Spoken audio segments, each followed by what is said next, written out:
Good morning. I'm Jonathan Mays, the editor-in-chief at Restaurant Business Magazine, and this morning we're talking about breakfast. Specifically, we are talking about Wendy's breakfast.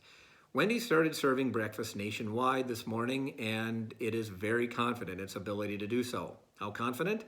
Wendy's believes it can be 6 to 8% of its sales this year, annualized. That's about a $1 billion business right off the bat. That is very significant for a day part that is extremely habitual as breakfast is. And that's the basic challenge for Wendy's or any restaurant chain that hopes to break into this business. Breakfast is very, very habitual.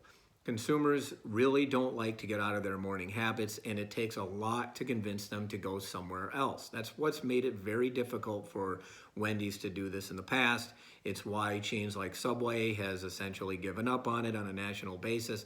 Breakfast is sort of very habitual, and a lot of factors play into it. But Wendy's is going at this the right way, I think, this time. It is going at this with a significant amount of marketing. They are going to be spending $70 to $80 million in the coming years to market the day part. It has used its Twitter feed to great effect, actually bringing in former McDonald's corporate chef Mike Harris to essentially endorse the product. It is going on television. It is doing a lot of really interesting things to market this on a national basis, whereas before they did it more on a regional basis and never really could get into consumers' mindset in the morning. And to show you just how potentially formidable Wendy's is as a competitor in the morning, McDonald's this morning gave away free Egg McMuffins, and that is the latest effort it has done to protect its breakfast day part.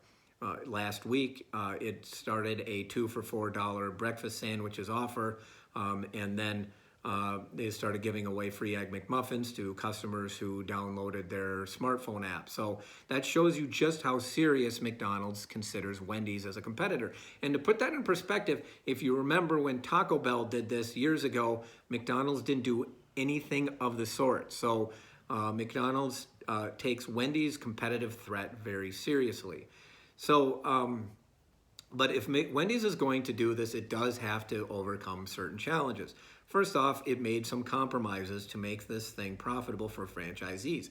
Now, some of these compromises were very good. Doesn't have a lot of products to add for its morning day part. So that reduces complexity, which is always an issue in the fast food business that depends on speed. But it is only doing breakfast in the drive-through in the first 2.5 hours. It is not opening the dining room until 9 a.m.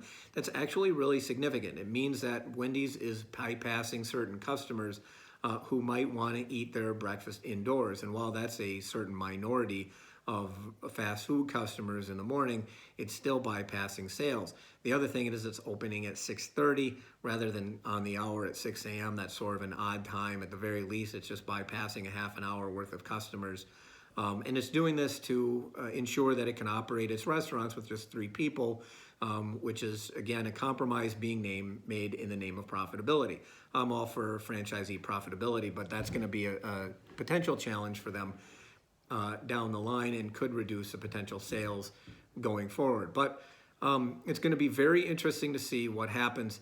And then one last point on Wendy's breakfast is it is not built for breakfast. And that's really one of the most significant issues, I think, for any restaurant company that wants to break into breakfast. Wendy's was not built for breakfast.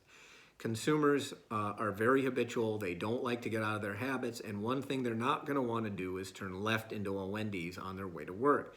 They're probably going to want to turn right. So the location of the actual restaurant makes a very big difference in whether this is going to work or not. So if it doesn't work, that might be one factor, is the simple fact that too many of Wendy's restaurants are on the left side of the commuting pattern rather than on the right.